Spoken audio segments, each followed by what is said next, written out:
Quand on compare le chien de berger et le chien d'appartement, on se rend compte qu'il y en a un qui est clairement pas aligné avec sa nature. L'entraînement physique moderne a tendance à compartimenter, à spécialiser, à surspécialiser. Je prends l'exemple du cycliste qui ne va pas bouger le cul de la selle. Dans une certaine mesure, ça me rappelle les chiens d'appartement qui ne se rendent pas compte peut-être de ce qu'ils sont en train de perdre tant qu'ils n'ont pas pris une forme de claque de réalité. Salut à toi, animal humain. Aujourd'hui, première vidéo d'une longue série, je l'espère. Format plus long qu'à l'accoutumée. Forcément, on n'est pas sur la même plateforme et clairement ça me fait du bien de pouvoir parler plus lentement, de prendre le temps, d'expliquer et de te faire cheminer avec moi. Aujourd'hui on se retrouve, on est dans un lieu que j'apprécie tout particulièrement, on est au cœur des Pyrénées, en Espagne, pas très loin de la frontière française, auprès d'un super lac, voilà, en nature, j'adore ça. Forcément en ce moment je suis obligé de ralentir un petit peu, je me suis blessé, mais ça me force aussi à ralentir. La blessure me permet de ralentir, me permet d'apprécier d'autres choses que l'intensité en général.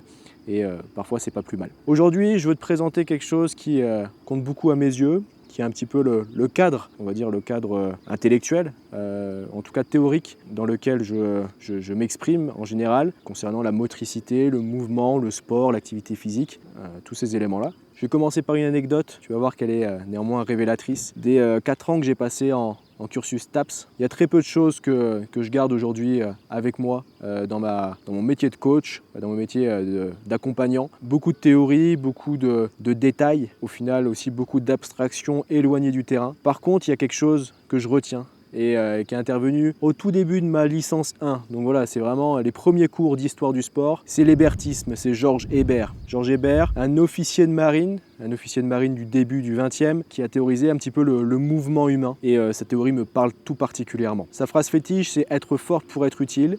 C'était un officier de marine, c'est quelqu'un qui est intervenu pour sauver des gens lors d'une éruption volcanique et aussi qui a énormément influencé les doctrines d'entraînement physique dans les armées notamment. Globalement, l'hébertisme, c'est résumer un petit peu la motricité humaine par des grandes fonctions motrices. Imaginons que des extraterrestres observent les humains depuis des milliers d'années, depuis 300 000 ans globalement, l'Homo sapiens. S'il devait décrire le mouvement humain, il le décrirait de la manière suivante. L'être humain, c'est un bipède, il marche, il court plus ou moins vite. Donc ça, c'est des locomotions primaires, des locomotions secondaires également, c'est-à-dire sauter, grimper, ramper, tout ce qui est quadrupédie, voire ancrage. Et puis, il a des interactions avec ses pairs, notamment l'affrontement, qui a toujours été au centre de la nature humaine et de la nature animale même de l'humain. L'affrontement, donc se battre, et puis aussi l'interaction avec les objets, lancer et porter. Porter des objets, voilà, ça a toujours été au cœur de la locomotion humaine. Donc au final, on voit qu'on a des locomotions principales, la marche et la course, des locomotions secondaires pour passer des obstacles. J'ai oublié la natation.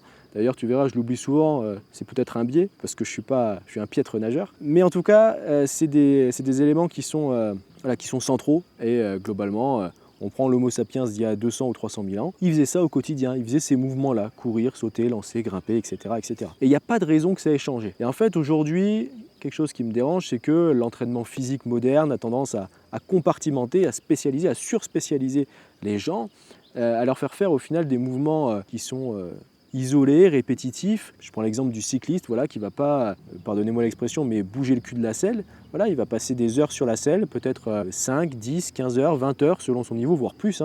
Il y a certains cyclistes qui sont à plus de 30 000 km par an, même des amateurs. Et je trouve ça un petit peu dommage, parce qu'en fait, ces gars-là, ils vont s'enfermer petit à petit dans une motricité hyper restreinte et perdre par la même occasion leur capacité motrice fondamentale.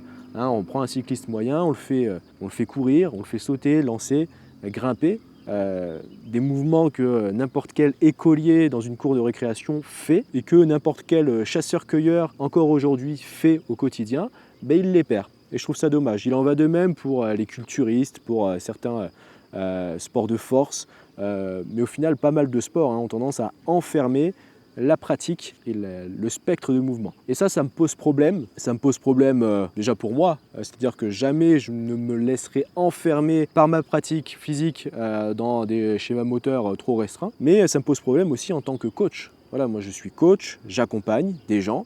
J'ai accompagné 350 ou plus personnes en ligne, plus bien sûr des personnes que j'ai accompagnées en présentiel.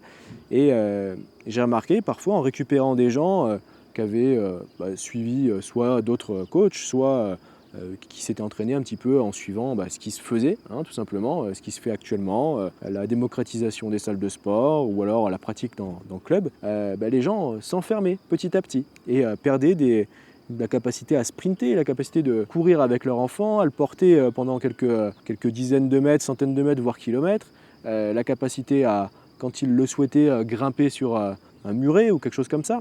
Et moi, ça m'attriste en fait. Ça m'attriste, ça me gêne assez profondément. Ça me rappelle, c'est bien entendu un peu exagéré, mais dans une certaine mesure, ça me rappelle les chiens d'appartement. C'est-à-dire qu'aujourd'hui, on se retrouve avec des chiens qui, alors certes, ont été domestiqués depuis très longtemps, mais restent des animaux avec normalement un instinct poussé, une envie de mouvement, des capacités physiques assez exceptionnelles. Et quand on compare le chien de berger, je suis bien passé pour le dire, hein, j'ai quelques troupeaux là, quelques dizaines de mètres. Quand on compare le chien de berger et le chien d'appartement, on se rend compte qu'il y en a un qui est clairement pas aligné avec sa nature. Et je veux pas ça pour l'être humain, et je veux certainement pas ça pour les gens que j'accompagne, et même pour le plus grand nombre. À mon sens, un humain qui est aligné avec sa nature au niveau moteur sera aligné avec sa nature même dans la tête et dans ses actions, dans ses décisions. Et c'est pour cela que je veux toujours recentrer le débat sur ces fonctions motrices. Le sport c'est bien, la performance c'est bien, ça peut permettre de s'accomplir, de s'épanouir dans une certaine mesure, mais il n'empêche que être un bon humain d'un point de vue mouvement, ça reste pour moi la base. Ça reste la base, et même si tu veux te spécialiser, même si tu veux performer au plus haut niveau, tu as tout intérêt à couvrir vraiment ce large spectre et à ne pas perdre ses fonctions motrices principales, tout simplement parce que ça serait une forme de sacrifice court terme et un oubli aussi de ta nature et aussi de la vision long terme. Je discute souvent avec des gens qui ont un lourd passé sportif et qui ont un certain âge et qui prennent conscience de ça, mais parfois c'est un petit peu tard, et encore une fois c'est dommage.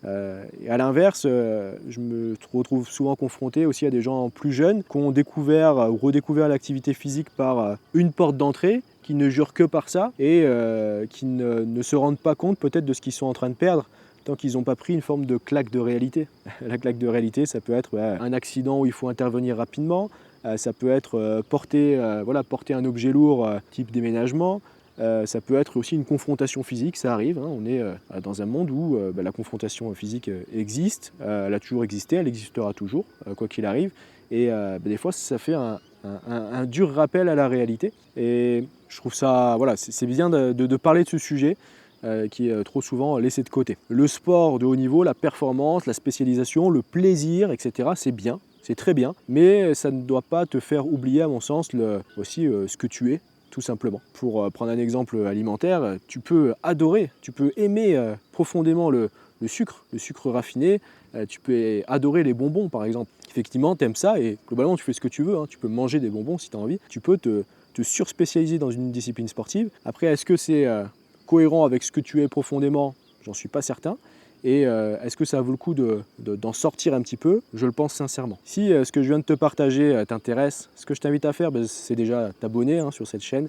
Je vais être de plus en plus actif. Bien entendu, rejoindre aussi mon Instagram où je publie quotidiennement avec parfois du deuxième, du troisième degré, un peu de provocation, mais j'estime que c'est nécessaire pour faire passer le message parfois d'utiliser ces codes-là. Bien entendu, j'écris également. J'ai mes lettres mensuelles qui sont disponibles là, sur la description. Tu peux aller checker ça et bien entendu, je suis ouvert à la discussion entre grandes personnes. On discute, on échange, on partage aussi. Ce que je partage aujourd'hui, c'est le fruit de nombreuses années de réflexion. C'est des sujets qui m'intéressent depuis toujours. Avant même d'avoir 18 ans, j'étais déjà passionné par ces sujets-là. Je les explorais de diverses manières, par la lecture, par l'expérience, par la rencontre avec des personnes de ces milieux-là. Aujourd'hui, je prends la parole parce que j'estime que j'ai un certain recul pour le faire. Et bien entendu, je suis loin d'être au bout du chemin, je suis loin de la sagesse.